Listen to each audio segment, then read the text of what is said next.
Hello, guys. Welcome back to another Mouth of the Tyne Full-Tyne whistle. Wow, what a fantastic result we've just had there tonight. Newcastle United 1-2. Newcastle United 2, Spurs 1. Wow, I've had way too many cans already. Yeah, let's see if we can get through the show and in one piece. Lads, what a fantastic result. Thanks a lot for joining me tonight. Neil and Elliott, sorry, from NUFC Twitter.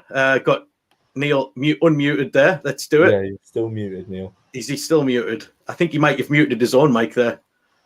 You've got your mic muted, Neil. No? Well, we'll see. We'll see. We can get Neil on in a second. But yeah, what a fantastic result. Again, we're in the top four for the first time in. Yeah, we're at the top four for the first time in 10 years. Can you hear us now, Neil? Yeah, can you hear me? Yeah, we've got him. We've got him.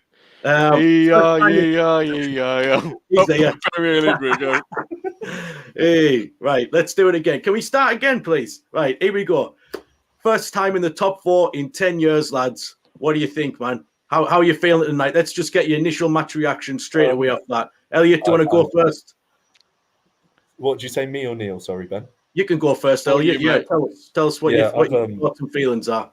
I've also had quite a few cans, so I'm not sure whether what I say is 100% exactly what I think I'll have wanted to say tomorrow morning. But yeah, I'm absolutely buzzing. Yeah. I've not had this feeling from a football club, from my football club, genuinely for my entire life. I mean, I said last time I'm 23, so if you take 14 years back, I was 9, and I mean, I got to see the very tail end, and that was it. And obviously my dad exposed me to this incredible football club from birth, and I've never looked back. But me loving football has coincided with what was poor ownership and poor management, and I love the club regardless. But we've now played Liverpool, and we can say we were robbed of a result.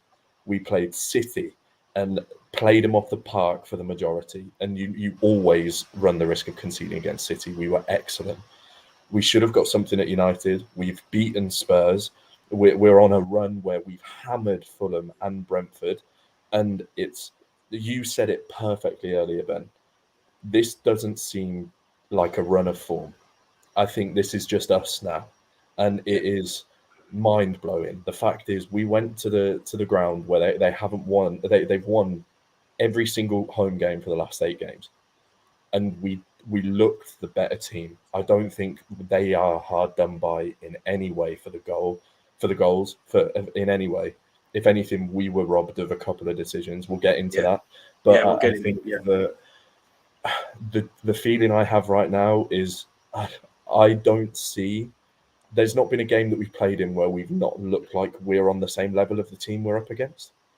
It's like we adjust our level, and like when we played City, we looked like we could beat them, and we nearly did. Same with Liverpool, same with Spurs, and we got 3 points. And I'm so proud. Even Bruno's interview, he was knackered, and he put a hell of a shift in.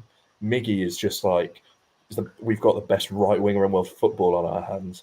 And it's just, I honestly... I just want to say something quick on Bruno while you mentioned it. Like, we've all got kids, right? And you can remember the first few days after your partner gives birth, and how you wouldn't have slept for 2 days. You were 2-3 days at all. So I'm just putting myself in his shoes and thinking, like, I think, I was going to say I slept for a few days. I don't think I did. I think it was the opposite. I was actually probably up for like 48 hours, 72 hours. So Bruno's probably been the same. You guys know what it's like. How did he do that? How do you put in that performance? Traveled down by himself. I'm not sure if he flew down. Probably, maybe something like that. I think we could maybe look into that tomorrow or something. See how that unfolded, because he wouldn't have had much time. But to come down and put in that performance, wow, absolutely amazing. Neil, what were your thoughts on the initial? I haven't felt like this since the Keegan Robson days. Like, I really haven't. Where we're going into a game and I don't feel that anxiety anymore. I just actually feel like as if we're going to give these guys a good game. We played 4 of the top 6 sides, yeah? We've conceded 4 goals. That's right, isn't it? Yeah. So we 3 against City. No, actually, that's a lie. We've conceded 6 goals, right? Because of Liverpool. Yeah. But still, Yeah, it we've was done well. was it seven goals from open play or something like that, isn't it? Yeah. It's ridiculous. And Yeah. it's just watching that match, genuinely, I had nerves, but I had nerves because I wanted us to go into top 4, in the top 4. I really did. And it's just a strange feeling. This time last year, we were at the bottom of the table, and now, Yeah. in a year, we've improved. I mean, I think in the group chat, I sent something over. I'm on this Facebook group with all my friends, Liverpool, Man United, Arsenal fans. It's called Tea with Busquets. And all I'm hearing is, "Oh, you bought it, you bought it." But we've coached the hell out of these players. Yeah. And you can see it's the off-the-ball stuff, Ben. It is. It's the commitment. It's the resilience. It's the in-game management. It's the dark arts. I'm loving it. We're horrible to play against. I'm loving it. The high press again today. We talk about it every week, but wow, there was one point I put a tweet out saying, "Is it possible to marry a high press?" Like I was watching it, I was just like, "That is absolutely beautiful." That's like some of the best pressing I've seen all season from any team. Just completely like a pack of rabid dogs, just hurrying them, hassle and Spurs. It was so didn't good. like it. They didn't like it. I mean, the first like 5 minutes, I think they came through. Son had a chance, and I thought straight down the middle, that counter attack looks dangerous. And I think we thought, actually they can hurt us. But then Joe, I thought that's dubious. He could have got a penalty. I thought I've seen them given, and we had a succession of a couple of corners, and you could see in the Tottenham players' eyes, they thought, "Hang on a minute, these guys are. It's not just we think it's lesser teams that can't handle the press. They're really intense. How we're going to play through this press?" And they got some joy down the middle, but still they had to work. And the amount of mistakes. This is Spurs. They still made mistakes, passing it back, hitting the ball out of play. The second goal came from a poor goal kick. A pass back that went out. That we harried them. I mentioned beforehand about the back 5, and really including the back 6 if you include Lloris, that they didn't really inspire me with much confidence, and they wouldn't if I was a Spurs fan watching it. And it turned out to be the case. They looked run ragged, basically. I just felt like we hurried them and hassled them, put them under pressure. And I just don't think man for man, that defense, when I looked at it, our attack versus their defense, I just thought, we can definitely get something here. Definitely. And that proved to be the case. Although the first 15 minutes, I was a little bit worried. Yeah, I think we all were. That it just wasn't quite going to plan. Spurs looked like they were playing how they did last season, cutting through us like a knife through butter. But then it just seemed like something just clicked. We kind of put a few passes together, scored the goal. And I want to move on to the first goal now. Just because it's caused a little bit of controversy. I've got a still of it here, I think. If you just bear with me, I'll see how does this work. In-game images and stats. Look at these. We're moving up in the world. We get an in-game, images now. So, let's have a look here. So this is basically Wilson colliding with Lloris. Other people are saying it's Lloris colliding with Wilson. Yeah. Depending on which way you look at it, is it a foul at all? Is either player fouling the other one? I'm not so sure. I think it's just a classic coming together where two players have collided. It's not a foul. I saw Mark Goldridge put a tweet out saying, "Where is Lloris meant to go?" Well, flip it round.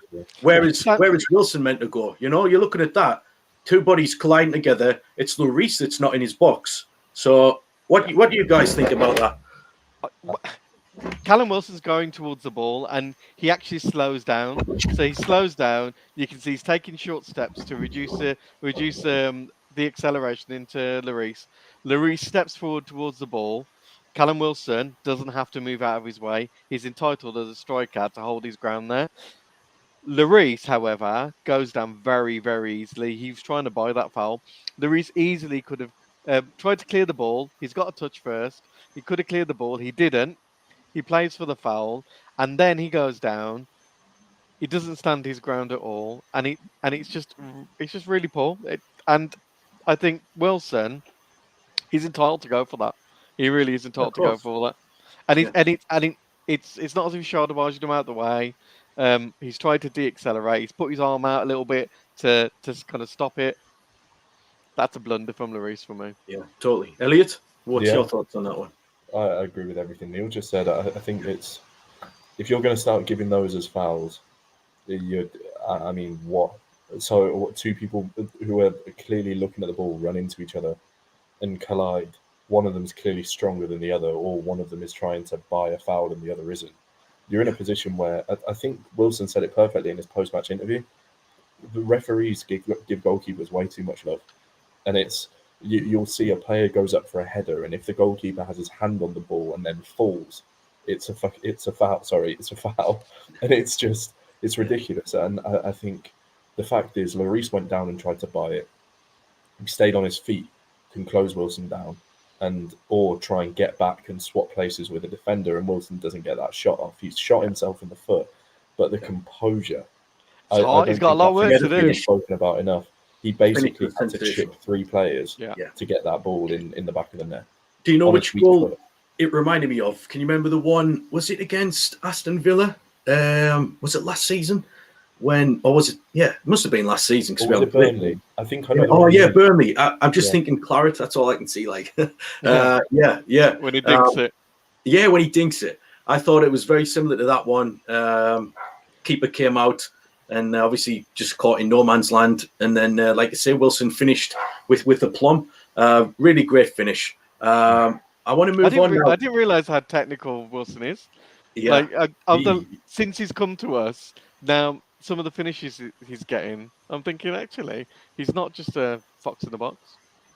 Yeah, Paul, so you're saying the ref got it spot on, had a good view of it for once. The ref deserved credit. Total blunder from Lloris, and it was just a collision.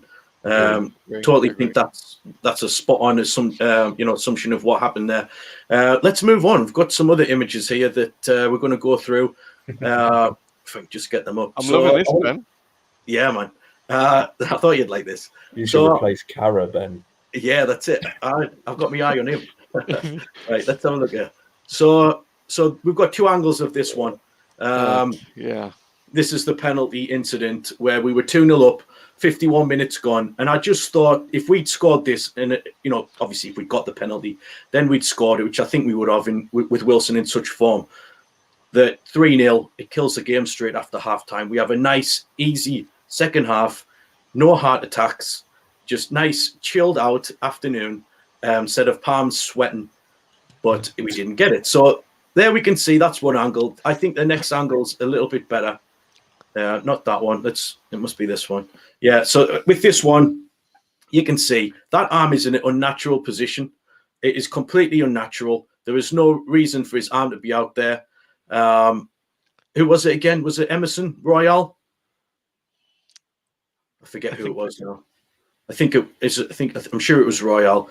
But it was, like I say, that is not a natural position for an arm. I don't care what anybody says. What's your thoughts on it, Neil? I was quite incensed when it happened, to be honest with you. Because I knew that they were going to score on the break afterwards. And I think 54 minutes, Kane scored. His arms are out wide. He's defending against Joelinton, who ran the whole of that left-hand side ragged all through the match. This guy's an absolute beast. Even with his heading prowess, you know what he's going to do. His arms out there to try and stop the ball coming into the box. It's a clear penalty. Am I surprised that it wasn't given? No. I'm not. Yeah. Elliot, anything to add to that one? I'm glad we won. Because I think if that decision was something we had to look back on as a reason why we didn't, we'd all be abs. The tone of this show would be so much different. I think you can talk about Kane as well. I mean, his goal, I know we'll get onto that, but there were a couple today that I just thought it's a good job we're good enough to score without needing to rely on decisions going our way now. And Our heads don't drop, Elliot. We've never. got so much resolve, and it actually is a good point Paul makes about Dan Burns' handball versus. What do you think about the two?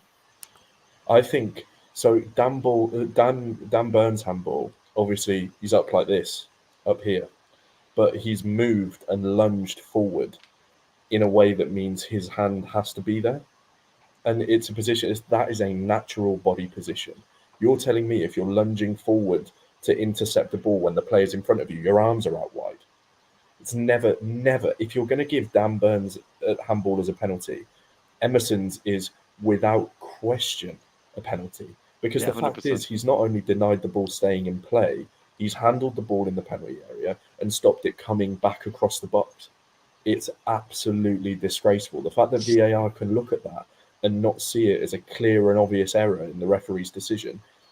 How, like, the contact, it's not even his shoulder or his sleeve, it's at least 2/3 of the way down his arm. Yeah, it's mind-blowing to me. I love to see the Sky Sports ref review of this next week, because that's 2 weeks in a row where we've still got results despite bad calls, but it just seems to be a consistent thread that there'll always be one. And it was disappointing, because if that had cost us, because at 2-0 up, a draw would have felt like a loss. Yeah. It really would have. I don't know what your thought is, Ben. Yeah, man. I just feel like that would have took us to 3-0, if we'd gotten that decision. And I just think it would have been game over. And I totally agree, Neil, that a draw would have felt like a loss. If you're 2-0 up away from home and you don't go on to win that game, it will always feel like a loss.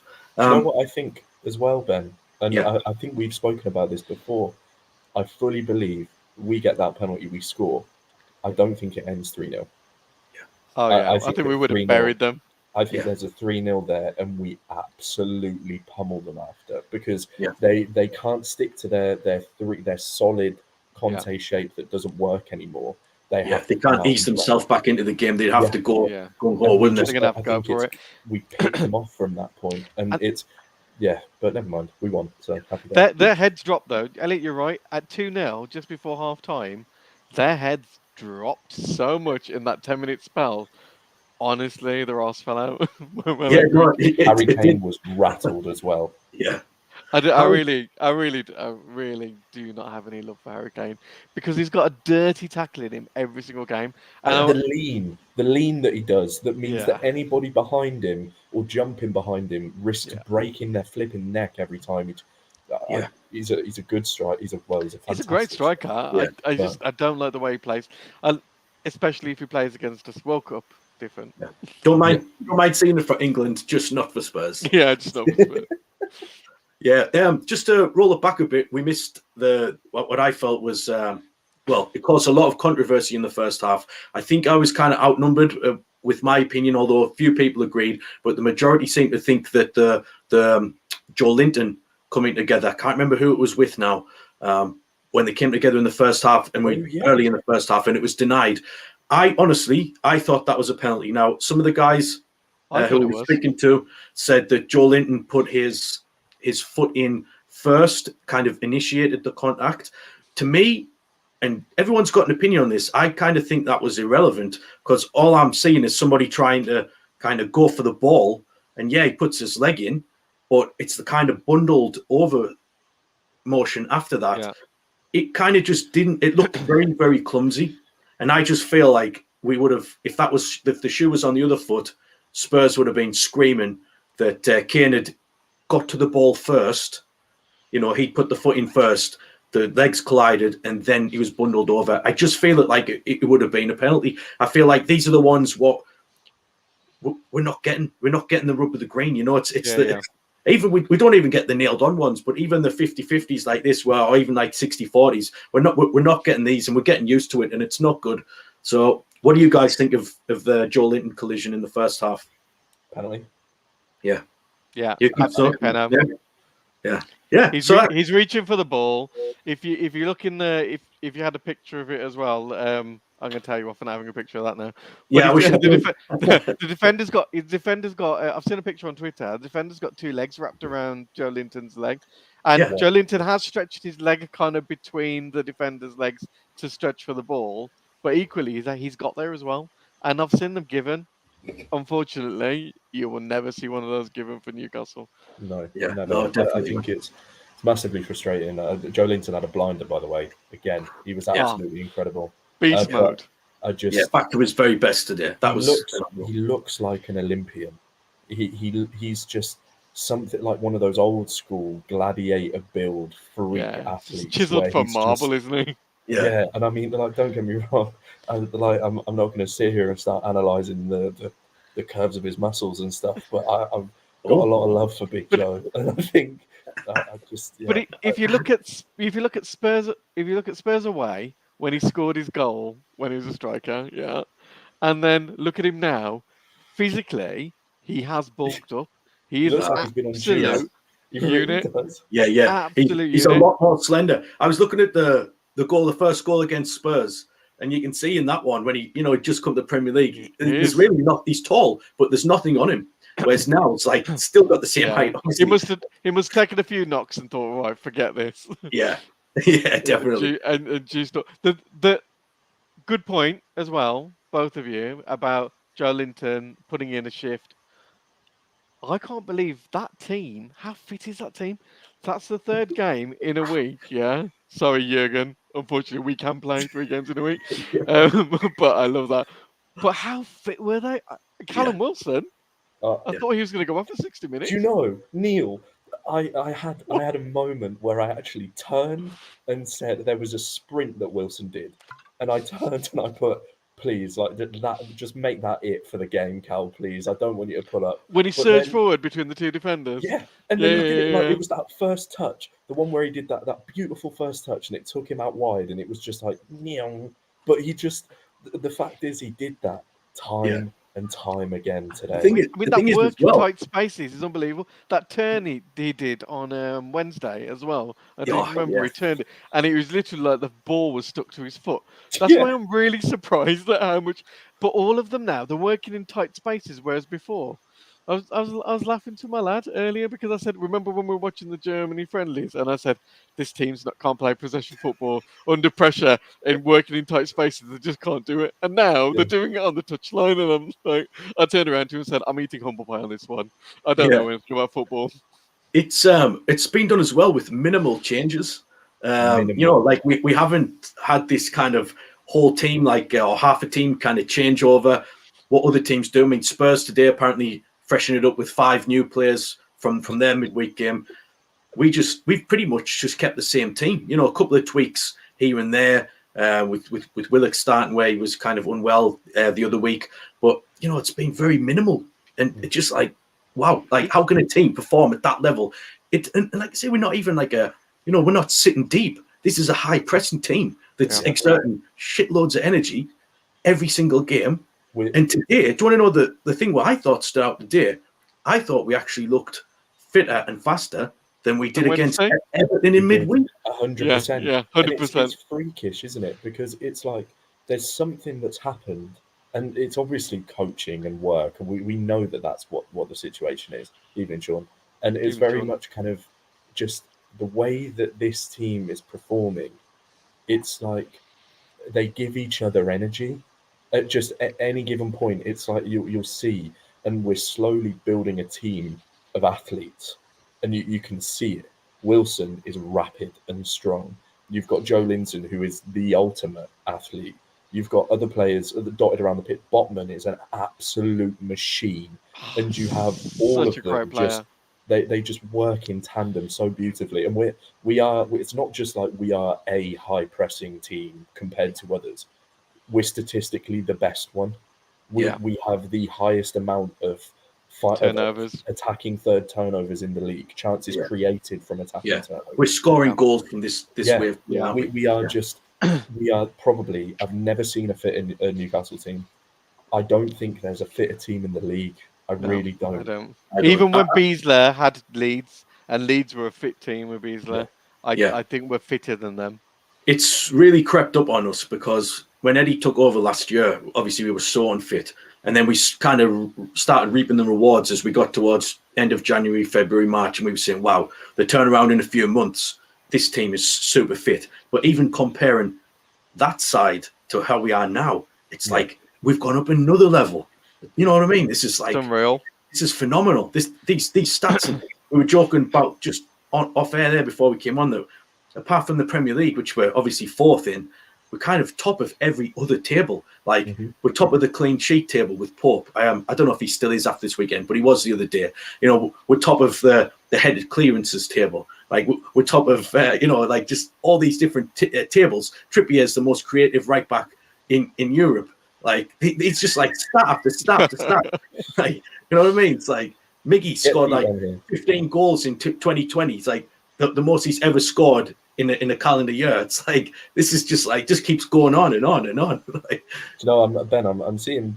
Do you know what? I'm all for choosing violence, as we saw with that Man United fan the other day. Pete, who do you support, my friend? Disparaging comments by this young man. Yeah, every other team hasn't spent money. Every other team hasn't got dubious connections. Yeah, hey, how's Pete getting in here? Where's Kenny at? What the hell? But everyone's entitled to their opinion.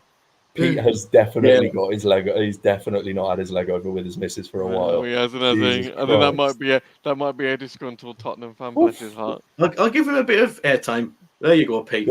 Good. This is going to be fun. We're acknowledging you there, mate. So bought you away with blood money. Well, we spent a little bit. But so has everybody else. Can't agree with that. Still NUFC, in my opinion. Oil FC. Another one. Still like Newcastle United better. If you had any respect, you would have walked away from the club. Well, that's an interesting one because a lot of people did under Ashley. A lot of people were sick of it. So if anything, I think people are actually coming back to the club that they gave up on, or some of us kind of are glad that we didn't. We were on the verge of giving up, but I think any Newcastle United fan at the minute would be absolutely mental to walk away from this. This is what we've dreamed of for 14 years, if not more. This is and the wider issues are important, and everybody acknowledges them 100%. Yeah, this is a football podcast, and we all respect human rights. And totally. Hopefully, the club will be able to showcase the right path for KSA moving forward. Yeah. But what I do want to talk about is that right hand side. Yeah. Let's get on to it. Because that right hand side got eaten for breakfast today by it's four of them now. It's not the trilogy. It's Miggy, it's Trips, it's Longstaff, and Bruno. It's four of them doubling up and doing a fantastic job. Yeah. What do you guys think? Yeah, because if you look, I think I touched on it a while ago. If you look at the triangle, so heat maps in particular, if you look at Trippier, you look at Almiron, and you look at Bruno on that right hand side, when Bruno's able to play higher up as an 8, it's like they work in tandem with each other. But one thing I've noticed is you see Longstaff just come in behind Bruno as he advances, and it's like whenever the ball gets knocked back, Longstaff's like a hoover, and he'll play the ball back out to Trippier or Almiron, and then there'll be that inside pass available. Almiron often makes an overlapping run, and you're in a position where there's always a pass on that right quadrant of the pitch, and it's fantastic. They clearly worked on it. You see Almiron drift inside and join in with link up, and it's amazing to watch because no team knows. That's an amazing choice of beer, by the way, Neil. I love Asahi so much. Thank you very much, mate. I hardly drink. And yesterday, for some reason, decided to buy a beer when we were getting some shopping in. And then I have this thing that I don't drink. Hey, Joe's here. Hey, boys. How you doing, Joe? Fresh FA Cup victory. Well on the win, mate. Come on, the lasses. Cheers, well guys. Enjoy. Cheers, guys. How are we doing? Joe? Yeah, man. Doing amazing tonight. Hey, much better than we were earlier on. What a day of football, man. It has been an double win for you, mate. Double win, mate. Win. Yeah, we've been loving We're just talking about that right-hand side with Longstaff in the trilogy now. I don't know what you think about it. Mate, my head's been a bit scrambled, mate. I've got 2 games in my mind, but today, watching that once I finished my football was absolutely superb. The whole way home was sat watching our boys today. I couldn't be prouder. In terms of your question, 9 times out of 10, I don't fancy Longstaff playing, right? And that's just personal preference. He's been much better this season, but 9 times out of 10, I'd rather see us go elsewhere. But at the moment, and I think it was again with Rafa Benitez, we saw a different side of Sean Longstaff. This season so far, we are seeing a completely different player in Sean Longstaff, and I think it complements Miguel Almiron quite well. I think anyone you play at the moment behind Miguel Almiron, it's just going to work. The guy is on absolute flames. But yeah, no, it's been top draw, and he's been top draw, and that's very, very complimentary coming from me to Sean Longstaff. Yeah, I agree with Sean Longstaff. Did he win the header for? I think he passed it back to Miggy, didn't he? Miggy's for the second goal. Yeah. Yeah, I would never have thought I'd ever see that from Sean Longstaff. I just always was expecting him to pass the ball back on the 18-yard box, and then the opposition scores. Would not expect him to be pushing up front there, but he did really well. Miggy, the confidence of that lad for that second goal. He could have laid it off to one of 3 players, but he decided to take Lionel the whole Miggy, team who's on. been called Lionel Miggy. Lionel Miggy. Miggy. Is it Messi Almiron? You know, we had a few little jokes earlier on. It was absolutely phenomenal. It just looks like he's going to score every time, every game. Every game. I mean, I said he'd score 8 goals. I think I need to relook at that. Try 16, Neil. because I can see him, regardless of the Villa result, I can see him getting one against Villa as well.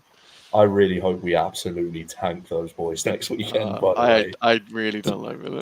Yeah, mate, I'd love to see a good drubbing of Villa. I think that'll just make us all happy. What a way to top off the last few. 7 points from that. How many points do you think we'll get before the World Cup starts? 7. I'm going to say 7. We don't lose I think again. 7. What the hell is this bloke on, by the way, guys, in the comments? Yeah, I'm just catching up on it all. I'm just reading through it now. Jesus, Oh, Christ. yeah. Into his burner account and come back on. Thank you for the views, Peter. He's clearly switched over to his burner. But, yeah, man. Oh, bless him. Where's he booking train tickets to? I don't know. I don't know, Maybe because from we're He's London. going to say us, but obviously we're all in like the 4 corners of the UK. So Doesn't he it's gonna cost realise? him a bit. Does he realise the team that is on my badge is literally Don't invite him to your house, Joe. 3 miles away from the Tottenham Hotspur Stadium? The Is that where traffic you- getting Wow, close. yeah, the traffic getting back. That's why I'm super late. The traffic getting back was ridiculous. It's ridiculous. I was literally all the crying Spurs fans in their cars were on the way home. He couldn't get home for Spurs tears Yeah, no. on the streets. Honestly, there was I love it. I'm coming to your stadium. Oh, Love it. bless you. But it. just, I just want to roll it back. Coming a bit. up, I'm sure my dad and Amanda will give you a cuppa, mate. Yeah. Yeah. All right, I'm going to put this up now. I want to, just before we move on to a few other things, Sharon Botman I wanted to talk about too. But what about this one, this penalty shout? It was, when was that? That was in the first half. It looked like there was contact with Wilson's shin or something or his foot. And that was kind of just moved on very, very quickly. He went down. It's when I think I first noticed it when Lee Ryder said, "Oh, Wilson's down in pain." At first, I didn't really take any notice, but yeah, it looked like it kind of caught him at least. Like I say, I thought it was a foul. Maybe a soft one, but it just felt like we had so many fouls today that weren't given. You know, we've already covered them, but I mean, there's another one to add to the list. Like, what's going on, man? Like, you look at that, it's a foul everywhere else on the pitch. Yeah. Another example of, I think it was Joe Willett breaking away on the left, Eric Dyer holding him. That's another foul in my mind. Yeah, very true. I think if you look across the board, I mean, don't get me wrong, I feel like the ref had a bit of it was inconsistent today, as they all seem to be. He's kind of skipped from. Was it Jared Geely? It's that Jared guy, wasn't it? Yeah, and it was just, I think there are a few that drove me a little bit mental. That one is more debatable than the handball, I think. And I mean, Wilson got pulled back as well on the left-hand side. I don't know if you know. He got pulled back, and then a few minutes later, we got. I'm sure we were penalised for a foul, and there was nothing in it. It's ridiculous. The offside really did get on my nerves, though, I must admit, because he plays the ball. where Kane scored. Yeah. It's Yeah. offside. It's offside. He plays all the day ball. long. I've got a little one of this, but I don't think it shows the full extent because I took it from a moving image. You can't really see. The ball hasn't quite come over yet, but just for argument's sake, who was it in the middle? Was it Sanchez or Emerson? Was it Sanchez. Sanchez. It was hard to see, but there was a lot of people saying when this ball drops in behind here that Sanchez, it skimmed off him. You know, so you can see in this. You can see in the slow motion replay that he does. I mean, if he wasn't in an offside Boys, he's position, back. it's a great glancing. It's a great glancing header. Oh, Yeah. bless him. oh God. He is crying. I think someone needs to tell Pete's mum. I get paid by other channels, so this is a job for me. Other channels to do what, son? You've got a Brilliant. really, I'm a really player good disease. Why- got away with He's words. getting, Why he's is every- getting, he's getting biblical now. Why is every account the same name as well? How does he keep managing this? I don't know. He's not even trying to hide it, Tim. No, it's No. not. Oh God. That's Oh, a bit of entertainment. bless Yeah, him, Hayward bless from him. If we'd have lost tonight, we wouldn't have been so happy about Peter's constant. yeah. I think we're willing to let it go tonight. But again, Yeah. he's only here because we won. Yeah, this is it. Yeah, man. taste the salt This from is it. here. Yeah, it's oh mate, it's absolutely brilliant. But the thing is, like, for us to now sit here and be complaining so much about VAR decisions, even though we've still won, just shows how far this team has come. Yeah. We could be sitting here after a 3-0 drubbing by Spurs, and then I would understand we could be sit here and like it really be salty and go, yeah, these should have all gone our way. But we beat them 2-1 and we're still upset. We're still upset that these decisions aren't going our way. So it just shows how massive this turnaround has been. And I can't wait to see more. It's not even a good run. I mean, we are legit a good team. This is what we said earlier, wasn't it? Like, when does a run of form become an identity? Same as what happened to Man City all those years ago and Chelsea before that. When they first started getting the money and they started getting success, you know, there was obviously a period at first when pundits would have been like, yeah, it's a great bit of form. But when does form turn into identity? This is what's actually happening now to us. We're getting this identity about us where we're almost expected to win. Certainly expected to score a few every match. 100%. You know? Yeah. We've played. And that's what the commentators I heard were saying, that it's not an unsurprising result, us winning at Spurs, because they were kind of expecting us to press. They thought that Spurs would be able to play to the press, which they did, but they just couldn't handle it for 90 minutes. Yeah. Exactly. Sorry, Elliot, I think cut you off there, mate. it's fine, mate. Don't worry. We've played 2 of the big six in quotes in 7 days, and we've not looked out of place in either of them. Deservedly won one, should have won the other. And I mean, I think I'll talk about it again. Between now and the World Cup, we've got 2 games that you look at and think we should be winning them convincingly. We've got one against Chelsea that we will not have any fear going into whatsoever, and then it's the World Cup, and then we come back on Boxing Day and we're in a position where we're like, right, 1 game in the January transfer window opens. Imagine if we pick up 7 points between now and the World Cup and go into the World Cup 4th. January is going to be carnage, boys. Yeah. It really is. Are you telling me Diaby's not going to want to come to us, but would you play him ahead of top Miggy? four. Like, our fans are mental. Everybody knows it. The atmospheres are ridiculous. The performances are outrageous. We're beating everyone. We look like we're in every game we play. Yeah. You look at Leicester, the chances are they'll be in the bottom half come December. James Maddison wants to sign that dotted line so badly. You've got, I think, attacking midfielder, left back, defensive midfielder, and I think we're in the money. I really do. I agree. I actually was thinking that, you know, if we get to January by sitting in like 10th position, this is a few weeks back, my thinking was, you know, if we're sitting around 10th, will they spend to push us onto 7th, 6th, stuff like that? It could be looking like we've just said there, that we're actually sitting in 4th, looking to consolidate that 4th position, or possibly even push for the title. No, I'm joking. I'm nothing. Couldn't we get 3rd if the results went our way? Yeah, If we win and results go our way? yeah, possibly.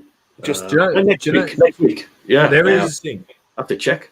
Yeah, Yeah, there is. we can. There's We're a 3 little, points behind Spurs. Yeah, they're How many? on 23 points. And we're on 21 points. So yeah, if we win and 2 Spurs points lose, we behind, go yeah. third. But also, I think the Your fact friend's back, is, Ben. if we look at where we are now, don't get me wrong, we'd all be buzzing with Conference League this season. Do we look at Totally. top 4 as unachievable anymore? Yeah. I would still take conference without a shadow of a doubt. 100%. Just get a little bit of Europe. Little Yeah. bit of Europe injected in the veins, innit? But is top 4 inconceivable anymore? No, No, But I don't think we've got the squad for top 4. Dare to dream, innit? It's a free hit. But it just ties in with what we said. If we get to January and then we buy these 3 world-class players and just push us on, it could happen. You know, Leicester won the league a few years back. Like, anything can happen in the Premier League, isn't it? You know, got to Imagine dream. if we finish 4th. Oh, yeah. Imagine. 100%. We had this debate in a group chat of mine, literally after the game, straight after the game, and there was a question that was asked in the group chat: where would you like to finish? Would you rather finish in the Champions League, in the Europa League, or the Conference League? And I went, that's such a silly question. Such a silly question.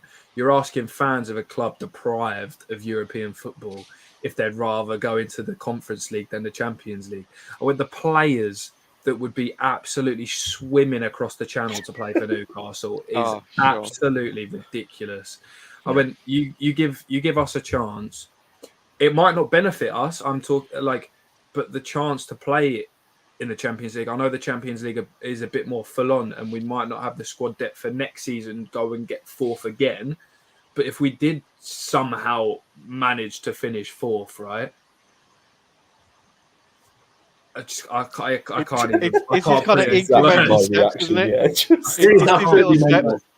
it? I would never have thought we'd be anywhere near where we are now. No. At the start of the season, but we've been playing like we belong in the top 6, and now we're kind of looking like we belong there at the moment. I mean, it's only a third of the season gone, and I suppose, Joe, to your point, if we start playing in the Champions League, get an experience, and it's just like what City did. I think they got in, they didn't qualify to start with, and then they didn't get through the qualifying rounds to start with, and they went back again next season, and the built.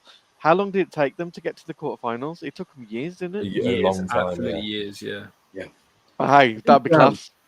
This is a good point. We actually don't know what the aims have been behind closed doors for this season. So this is kind of like we're reassessing our kind of aims and ambitions for the season. But secretly, behind closed doors, at the start of August, was this always the plan? Was Eddie like, look, you're a good group of lads. I'm a world-class coach. I'm going to get you into the top 4, and we're going to do it this season, or even like the top 6 or something, because I think we were all content a few weeks back. Like, let's just have a top 10 finish and maybe push on towards 8th in a push at a really successful season.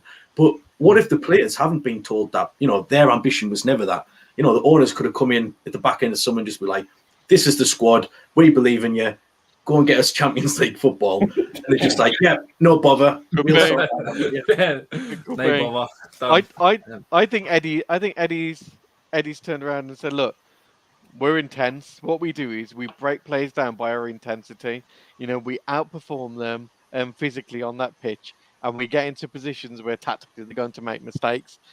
And every single game we go into, we win.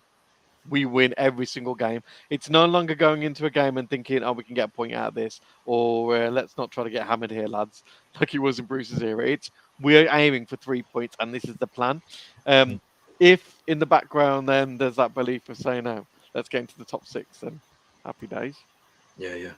I think it's crazy that we can even begin to speak it, let alone think it. Like have a conversation of being 4th in the Premier League is absolutely ridiculous. I think we would all, I think you just said it, Ben, I think we would have all been massively content with Conference League. Get that first little bit of taste of Europe. Don't get me wrong, if I'm completely honest and true, I would say that's probably where we finish. I would say the rest catch up.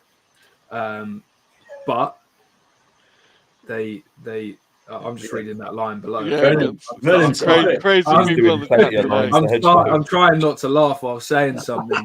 Remember, kids, talking. don't do drugs, stay in school.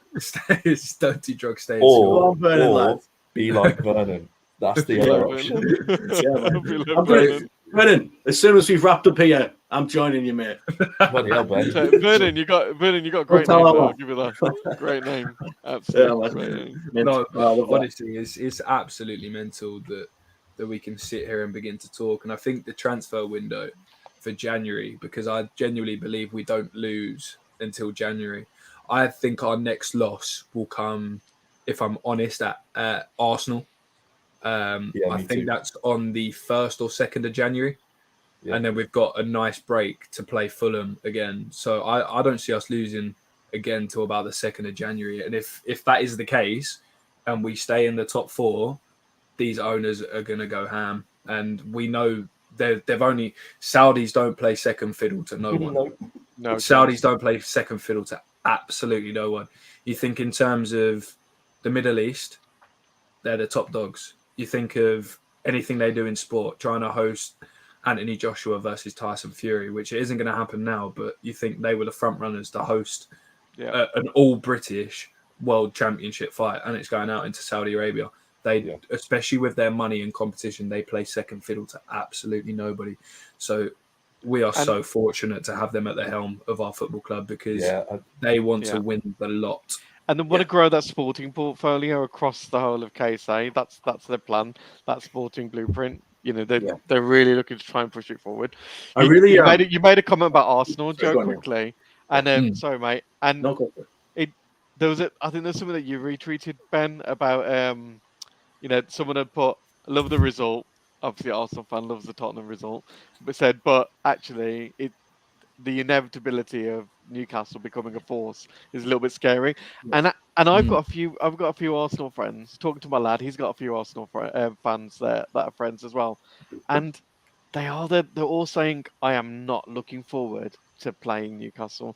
Really not looking forward to playing them because they did us last year. We've got near enough the same team, just a few changes. They could really get into our faces. See, nobody will want to play us. No one. And the thing is as well, I think the point to look at is, I mean, we're in a position now where I think I said it earlier. We play Villa, then Southampton, then Chelsea. That's, in my mind, I can't see us losing any of them. But we're in a place where we've still got Isak and Maxi to throw into this. Shelby came on for 2 minutes. Yeah. He looked all right. He loved a few outside the footballs, didn't he, John Joe? He looked fit. Outside of the boots. Yeah, he looked good, man. He looks lean as a cat. That's what we like.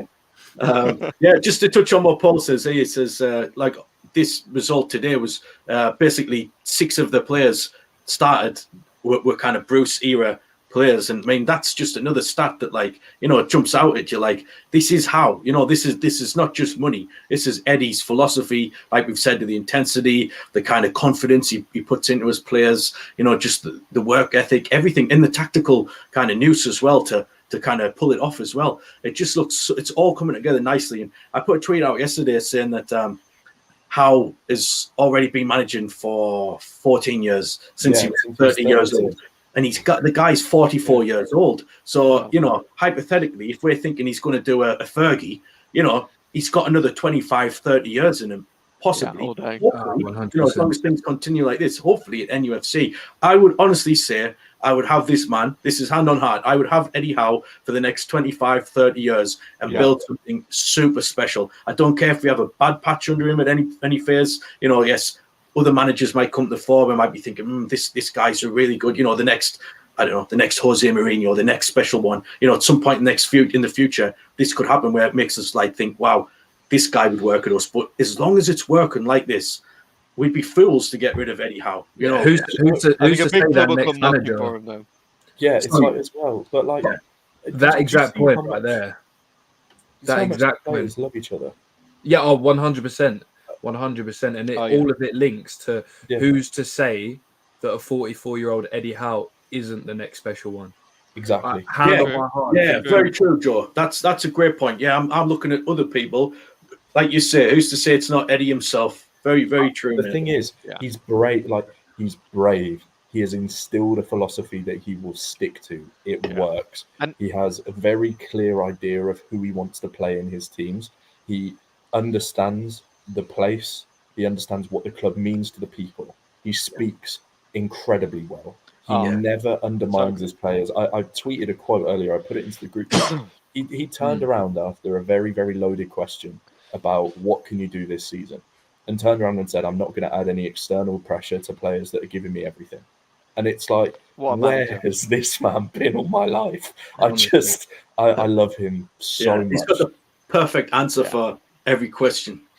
He's never looking like he's flustered when he gets all kinds of questions put at him these days about human rights and ambition and everything, from all sides of the spectrum. And he just looks so cool and intelligent and eloquent when he's talking. It's like phenomenal. He's Lovely. been hounded this week. He has. The last few weeks he's been hounded. I mean, he died down a little bit from the start of the season, but they've really tried to go for Eddie Howe's throat every single opportunity they get. And that's the whole thing about press conferences. You can't stop them, can you? You're just open to these questions. Yeah. But he handles himself so well. I was just going to say, as the success, rises and gets more, and we get more successful, the questions just seem to be more frequent. That's something that I've noticed. Yeah, they get more kind of close to the bone, more frequent, and it's something that's not going to go away. We're going to have this forever, probably. I don't think we're biting as much as we did though. It was always nice to see the Mackems lose. I love that. Yeah, good job, Martin. 2-0 up, 4-2 down. It's always nice to see them lose. On the kick. It's funny to see that they're just not in, like, even if they were in the Premier League, they're just not in our league now. Like, it's always nice to see them blow a 2-0 win and blah, blah, blah, blah, blah. But they really aren't anywhere close to us anymore. Even when we were sort of Ashley era, you were always thinking, oh, when are they going to creep back up and we're going to have the time with Derby and blah, blah, blah, blah, blah. But nowadays, we're not part-timers anymore. Under Bruce and Ashley, we were every other day. We were every other day training. Like, what team in the Premier League does that? Like, what team in the Premier League does that? We are not part-timers anymore. He has installed this great sort of. I think he's got posters up in the dressing room and in the training rooms and stuff like that. It's like intensity is our identity. Yeah, and stuff like that. Where has this bloke come from? Eddie Howe to Steve Bruce is just. I remember listening. I remember listening to the first caller on TalkSport of the night. I think it was almost a year ago now, right? And they asked him, Jamie O'Hara goes, "Who would you want as your new manager?" And the guy goes, Eddie Howe. Eddie Howe. He knows what he's doing. Yeah. And they laughed at him. They ridiculed him. They absolutely ridiculed him. You mean you've got the PIF that the richest you want Eddie Howe, richest club in the world. You want Eddie Howe? They really ripped into this guy, and he doubled down. And he welcome to the show. He didn't. He doubled down, and it was horrible. The guy's amazing, and I think him going away and learning from Diego Simeone, you can see the dark arts. The in-game management won that game. We would have lost that game. 2-1 up, doesn't matter. Even if it was under Bruce, whoever, we probably would have lost that game if we didn't have Eddie Howe at the helm, because his in-game management, the shithousery is unbelievable. Yeah, the time wasting which the commentators picked up on. And, I see it a lot in other teams, and it's never really kind of highlighted in such a way. But today, the commentator, I forget who it was now on the stream I was watching, but he was like, he's another opportunity for Newcastle United to time waste. And I just thought, you're meant to stay impartial. It's not up to you to decide whether this is time wasting or not. You don't do it for other clubs. Well, it's just this constant. We seem to be fighting off everyone from every angle. The pundits, the commentators, the media, the journalists. Everyone just constantly batting them away. You know what I mean? It's it gets tiresome, man. I do find it funny though that it's aimed at us, because Southampton went on a good run last season. I think it was. They were winning a few games, and it was literally, it was completely like intentional. I know It was like exactly what they were 60th doing. minute, wasn't it? Yeah, it was literally. They went on like a few game winning streak and stuff like that. And in the 60th minute of every game, one of their players would go down. The rest of them would run to the bench. Yeah. Right. And it was usually a sub that come on just before the sub would go down straight away, right? Because obviously he's full of energy. The rest would run to the bench, get waters on, and get them little like gels. Yeah. They would Yeah, pump yeah. them little like energy gels into them. Yeah. And all of a sudden they'd see out the game like it was nothing. Yeah. And you think, where was that? That's been highlighted by fans on Twitter going, oh, they were doing that. Yeah. No mainstream media, no commentators was going, here they go again. Yeah. But for us, it's Newcastle this, Newcastle that, and it's just everybody everything. hates us, and I love it. And I think it's brilliant. Yeah, I don't care. I think it's neither do I.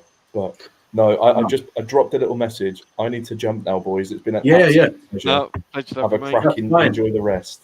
Yeah, man. We'll finish up here, mate. Elliot, thanks for joining us, man. Elliot, pleasure, mate. Glad the I rest Cheers. of you Take know, it easy, boys. Catch you. See you, mate. Take Bye. it Cheers, easy. man. Cheers, bud. And then there were 3. And then there were 3 again.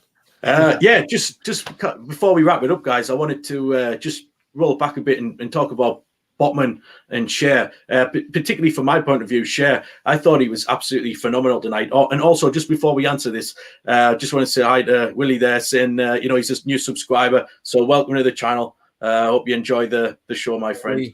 Thanks for joining us, man. Just a quick one on Cher. I thought he was absolutely imperious tonight, this afternoon. I just thought he was phenomenal. I know Botman gets a lot of the credit, and Botman was probably equally as good, but I just think Cher sometimes gets forgotten a little bit with how good Botman's been. But I just thought Cher was brilliant today. I just thought he didn't put a foot wrong. He had a few of his kind of charging runs forward. He dealt with everything in the air. His positional sense was good. He got some great kind of interceptions, sliding tackles, sticking a foot out. And he just looks so good, man. He looks like this international defender that he is, which he should have looked like under Bruce. But because it was Bruce, he just didn't. This is the guy we saw in the Rafa that were like, we were like 3.5 million for this guy. He's absolutely pucker. You know what I mean? And like now it's like we're seeing it again, but only because we've had 2 years of him kind of not hitting that form under Bruce. Cher has always been capable of these performances. So what do you think of Cher, guys, and Botman too? I thought he needed a rest before this game because he looked a little bit leggy on Wednesday, but he shut me up today. He looked full of energy. He was tracking the runs of Hurricane and Son, working really well with Botman. He was winning things in the air, interceptions, breaking the lines as well. He had everything. What do you reckon, Joe? Yeah, mate, honestly, them two are absolutely outstanding at the moment. I mention the kid every single week, but today he was matched by Shah. I think the last few weeks I've only mentioned Botman just because he stood out a little bit more because he is like foreign, coming from a new league and stuff like that. But this version of Fabian Shah is absolutely fantastic. The mistakes gone. So I think we were talking about it the other week. Like he's always had one mistake in him. That's gone. Yeah. He feels comfortable. He knows he's got Trippier to his right and Sven Botman to his left. Yeah. And It's not as rush. It's not. But when you're confident, you've got that spring in your step. Massively. So you can see how confident he is. He's composed on the ball. He's comfortable because he knows that he's got just a wall behind him with Nick Pope. I mean, that save from Kane early on in the game with his feet was a great reaction save. So he knows that Pope's got it covered, and Pope will also play sweeper keeper. So you can see how confident he is, and especially with Botman. Joe, you're right to give him plaudits because we haven't lost a game since he's come on the side. If he played against Liverpool, I don't think we would have lost, to be honest with you. The guy is 22 years old, such a leader. He's a colossus. Yeah. And he's been selected for the provisional national team. He has, He didn't post a single thing about it, right? Didn't retweet the thing or like put it on his Instagram because I know he's not really on Twitter. Yeah. He didn't mention it once, right? The day he got selected in that provisional squad, he put out a photo on Instagram or like on his story of Instagram of him in his Newcastle kit, and it had the caption "One True Love." Oh, nice. Which is like, it just shows you the level, because he turned down going to play for to be the captain of the 21s, didn't he? To stay with Newcastle, to stay and train with us, because he's just loving life at the moment, and that's the sort of characters we need. He's ready. He knows he's going to be, once Virgil van Dijk retires, he knows it's probably going to be him, Matthias de Ligt, or him and someone else. He probably knows that he's going to be a cornerstone for Netherlands football. But at the moment, he's so content in playing his club football and knowing that he'll get there out of merit later on down the line, that he's so comfortable in doing what he's doing. And I think that bodes so well for us, having a 22-year-old with that much. He's going to be our next captain. When Trippier goes. When Trippier's done.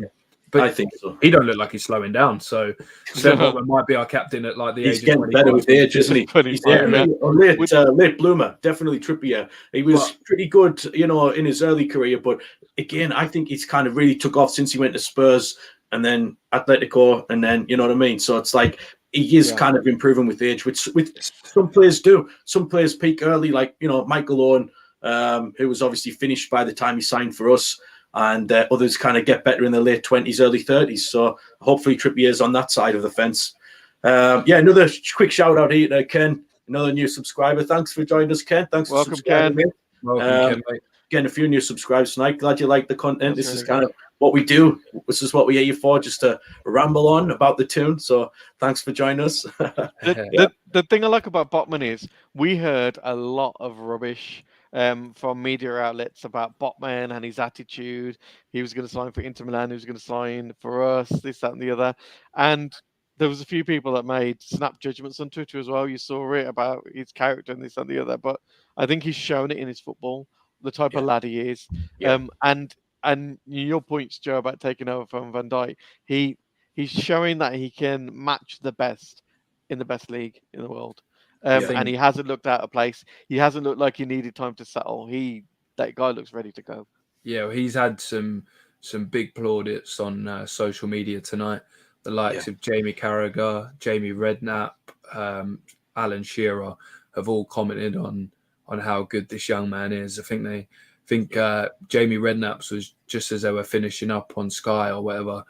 He said, he goes, what was it? Quote by quote. I remember it. It was Sven Botman, unbelievable player. We've had some good centre-halves in this league, and he's showing that he's got the capabilities to be better than every single one of them. This guy is 22 years old, a leader of men. What a fantastic player he is. Yeah. I think what's interesting as well is that we've seen from the very start of this season and in pre-season too that this level Botman's pretty much been at since his very first kick of a ball in a Newcastle United shirt. But we did mention it a few weeks ago that we thought that Botman wasn't getting the plaudits from the pundits and the international recognition. This week it's changed. He's had 3 stellar performances again in a week, and it seems to have that a few of the figures that we thought should have been listening now actually are. People are actually starting to stand up and take notice of Sven. And like I say, we've seen it all season, so it's no surprise to us. And I'm sure we did mention it a couple of weeks back. We said, like, how is this guy not in the Netherlands squad? How is this guy not being talked about, like like on Match of the Day and Sky Sports? And now he is. So this is something that's like, catch up, guys. This has been going on a few weeks now, if not a few months. So just a few confirmed statistics from tonight. Come on, Joe. Fewest amount of goals conceded in the Premier League this season, Newcastle United.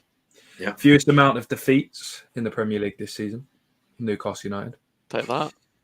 Ended Tottenham Hotspur's 100% 6-month record at home. That's why Pete was so upset. Longest current unbeaten streak in the Premier League, Newcastle United. Nice. 4th in the Premier League, Newcastle United. Nice. And just one because we all love it. Yeah. We love Eddie Howe. So Eddie Howe's love Eddie Howe. I wondering No, if beautiful. Pope was still head of the clean sheets. I'm not sure if he is after the weekend. He is. I will I don't tell know if you you can see now. that one. He was Right joint now. first the other week, midweek.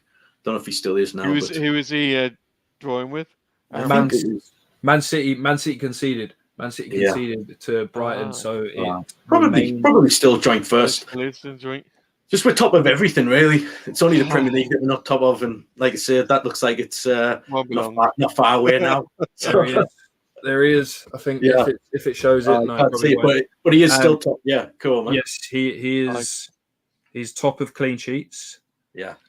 Let's see if there's any more. Things are good, man. This is a special time for us, man. We've waited so long for this. This is We are we're almost running out of couple words more. to describe it. Couple more to go. We are third in Oh, the yeah. total amount of shots this season, Wow. which is one you wouldn't sort of. Is that just throw- general throw shots, around with. not so much on target, just shots in general? That is general shots. Yeah. I will find The more you shoot, the more you get chance to get shots on target. You exactly got to get that. that volume up. Exactly that. Very true. You Yeah. know, we're sort of going away from ones that we were at the top at, like obviously losses, fouls and stuff like that. We're coming away from. We're in the top 7 for goals.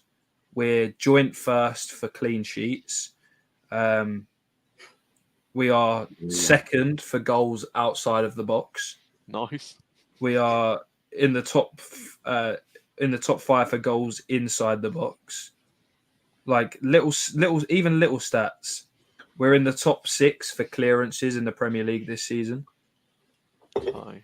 We are second for the amount of crosses into the box. Just little stats like this. Corners taken. We are first. Wow. That's I bet you we were top for giving the ball away. Like last season, a few seasons ago. I bet we were probably lowest in possession too. I guess must be somewhere up the top of that one. Yeah, because we just played a low block and then just hoofed it up when we didn't want it. Yeah. Top 5 for defensive blocks this season. There's just like little stats that like we've never been near the top. We've not been a team to sort of do well as a collective. Where now we're at the top of pretty much every single one of these. I can't every player in form, and I was just like picturing as you were going through the stats there, the different sections of the team. So like the clearances, I'm thinking Sven and Cher. Second for woodwork. Second for the amount of woodworks hit. It's just Joe's mental. probably had a couple of those. But everyone's in form. This is a thing. It's like, Eddie Howe's improved. Because everybody. they're a family. Like, if you look at the final whistle, they are a family. I mean, first thing Wilson did was dedicate it to Matteo. Who, congratulations, Anna and Bruno, by the way. Yeah, that's made the weekend even more special. I mean, Bruno, even as grown men, he's become a kind of idol to most of us. Even as he's a young man. He's only 24 himself, but somebody we're all looking at and thinking, this guy's a toon legend, and he's only been here 10 months. He gets the club. He's brilliant at football. He loves being here, and he's tweeting things like his son's a Geordie. He's got tears in his eyes as how much he loves it here. He loves the fans, loves his family, and it's just lovely to see. He's such a great guy. I hope he stays here for his whole career. Lads, I need to go, unfortunately. Yeah, listen, guys, we'll wrap it up there, man. It's been a great one. Stats were brilliant at the end there. It's just kind of put the cherry on a cake. There's one more just as well. I know Erling Haaland is an absolute machine, right? And I know he's leading the way with 17. But we have a player for probably the first time in as many years as I can remember, someone in the top 5 goals this season.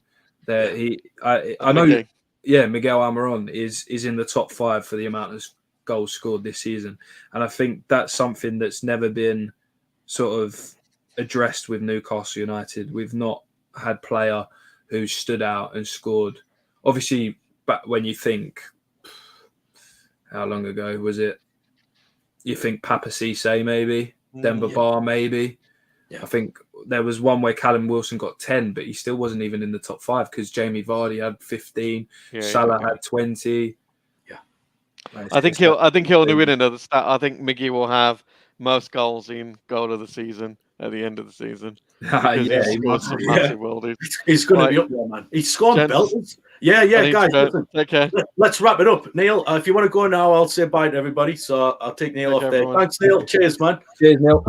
Guys, listen, great show tonight. Just want to thank everybody for the new subscribers that's kind of joined us tonight for the first time. Hope you like the show. This is kind of what we do. It's always better after a win. You know, sometimes we come on and we're a little bit deflated, but not this season. It hasn't happened. So I think we've only lost the one game. So usually this is the kind of crack what we're doing. It's always upbeat, full of stats. Football guys, that's all we're here for. And just trying to create the content that you guys want and we love to provide. So listen, if you like the video, please, like below, subscribe to the channel. We are trying to grow the channel as best we can, and we need your support to do it. Part of the Mouth Tyne, the Mouth of the Tyne community, you know what to do. Subscribe, like the video, and Joe, everyone else is gone. So thank you for joining us, my friend. And thanks again for everybody for listening. We really appreciate you. Come on the tune, win the top 4 for the first time in 10 years. I've been Ben from Mouth of the Tyne. See you in the next one.